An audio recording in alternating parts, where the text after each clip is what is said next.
Good morning, 8th grade. Happy Monday. Hopefully, you guys had a great weekend. I know it was a hot one, so hopefully, you guys did something to stay cool.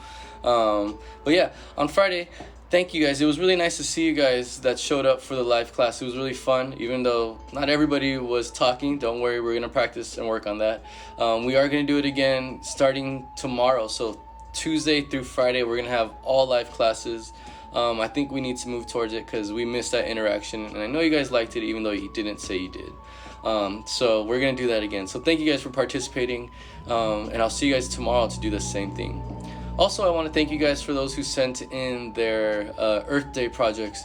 It was really cool to see your guys' photography skills, your artist skills, and just to see what you guys are up to and how you guys are all about the environment. So that was really cool. I noticed that you guys are fond pictures, or love to take pictures of trees, plants, birds, and the sun or the sky, something like that. So that was really cool to see your guys' photos. But yeah, so thanks for that. So let's go ahead and review what we talked about last Friday. Alright, so last Friday we talked about how lives in the mills changed, and it all changed because of life working in factories. We talked about how it was really tough at first to get workers to go work in the factories because they didn't want to work for these low wages, and they'd rather try to live on the farms and make their own businesses because land was so available. So what they did was they tried to, this one guy named Samuel Slater, he wanted to do and hire apprentices, and these apprentices were people that he would train, and hopefully they can run over the business. So these apprentices, they said, cool, it's a good opportunity, but they got paid, but it was boring. They got bored because they got stuck with doing the easy jobs, just like taking out the trash or cleaning up the machines or wiping down things. They didn't like that.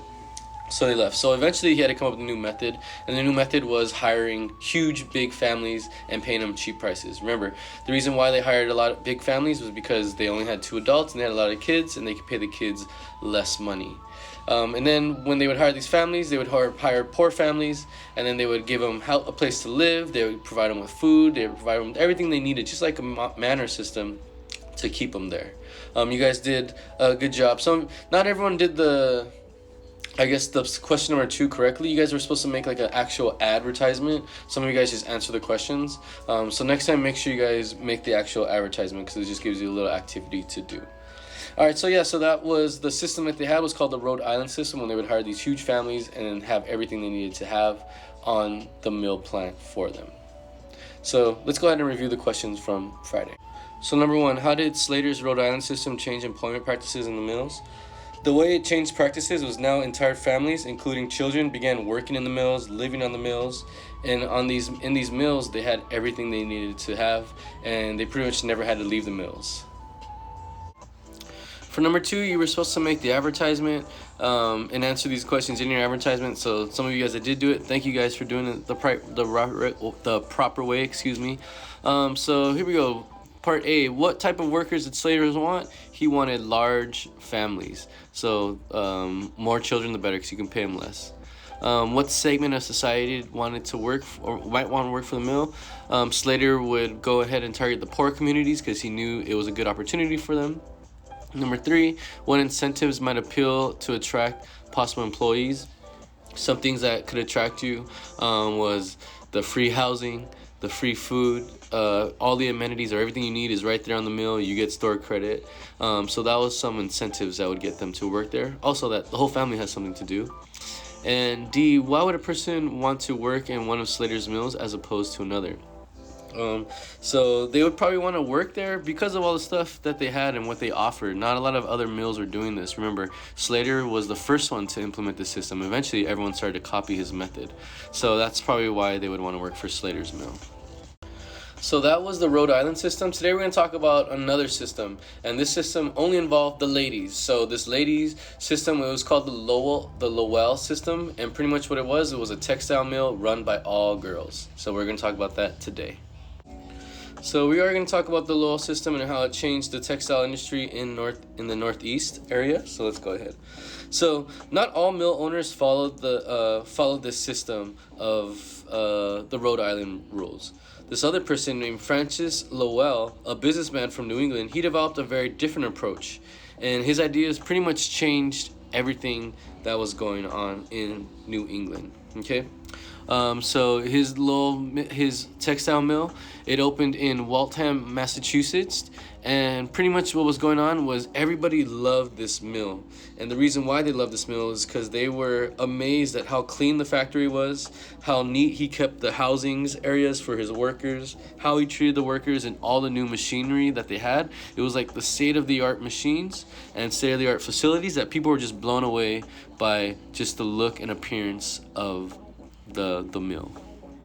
So the Lowell system, it was a system that was based on water-powered textile mills, just like how most of them were, and they were employed by young, unmarried women from local farms.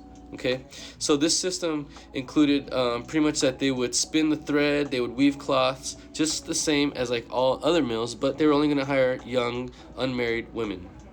So what they did was he constructed these boarding houses, kind of like homes for the people to live, and the women would live there. And in the boarding houses, the people were given a room and they were given food for doing their work. So very similar to the Rhode Island system, except this time he's just gonna hire young women. So the young ladies that worked there, they were the young mill workers. They soon became known as the Lowell girls. And these mills, what they did was they paid them between $2 to $4 every week. The workers paid $1.25 for their room and board. So they didn't get to stay there for free, and they get food for free. They had to pay for living there, but that's how much they had to pay. And these wages were much better than those women that they can get at other jobs. So this was like the perfect opportunity for girls. Not only did they have a place to stay, but they were getting paid more than they were going to get paid if they worked somewhere else or in a different mill. Okay, so many of these women that came to Lowell came from across New England, and they wanted a chance to earn money instead of working on like a family farm. So they wrote that they had some of these girls in their diaries. They would write that this was a good decision for them to come and work at the Lowell mill because they had money, they could support themselves, they were becoming independent, and they were making more money than working on the farms. So typically one of these Lowell girls, they would work there for 4 years, and we're going to talk about why they would only work there for 4 years. Okay? And unlike any other factory, the Lowell girls, they're actually encouraged in their free time to take classes and to form different clubs, social clubs. They're encouraged to keep furthering their education, which was a positive for this because not a lot of women were educated back then. They actually even created their own magazine, and their magazine was called the Lowell Offering. And the person that started this magazine was only 11 years old when she created it, and her name was Lucy Larcom. And in this magazine, it would talk about the Lowell system, it would talk about work, the mill life for the women, it would talk about their education, what they were doing, and it was just kind of like a magazine for everyone to keep updated with the girls at the Lowell factory.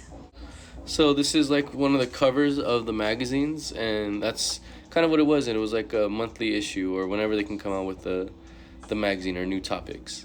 So remember how we said the girls only worked here for 4 years? That was because the mill life was extremely hard and it was extremely brutal. The working day was about 12 to 14 hours long. Their daily life was always controlled because they were working, so they either had to go to work at this time, eat at this time, go to class at this time, so there wasn't really any free time like they were saying, so everything was controlled. Bell orders, so they had to follow like a bell system. The bells were called when they had to go for breakfast, for lunch, and pretty much what happened was the employees, they had to work faster and harder because the Lowell System's machineries were so advanced. These machines, they had to keep up with them. So that's the reason why they had to work these long hours. They had to work harder to keep up with the new equipment. Also, in these mills, since this is the first time, dust and all these other health hazards while working in the mills became health problems, and a lot of these workers started to get sick, and they couldn't really handle working in these mills. So mill life was extremely hard for these reasons. Alright, so as a quick review, today we talked about the Lowell system and how the Lowell system was a system of hiring people in textile mills, but in this system, they only hired young, unmarried women. And just like the Rhode Island system, they would provide them a house, provide them with food and other amenities. Here at the Lowell system, it was only women, and the women, they didn't get paid much money, but they did get paid more than they would get paid any other place or working in another mill. Some of these women, they were encouraged to further their education, start clubs and everything like that, one of the clubs they actually created was they started to make this magazine called the Lowell Girls. And in this magazine, they were able to speak about life on the mill, and this is how we know a lot about how things were running on the mill. But unfortunately, the women didn't really like working there because of all the conditions they had to live. The harsh conditions were providing illnesses, they were getting sick, they weren't getting paid a lot of money, they were working really long hours, and everything, they didn't have much free time because everything was controlled by a bell system. All right, but other than that, it was a completely different system of hiring people to work in the mills. For homework, I want you guys to answer these 3 questions. Number 1, how was the Lowell system different from the Rhode Island system? Okay. Number 2, why did young women want to work in the Lowell mills? And number 3, how do you think mill workers felt as owners kept increasing the size and the speed of their machines?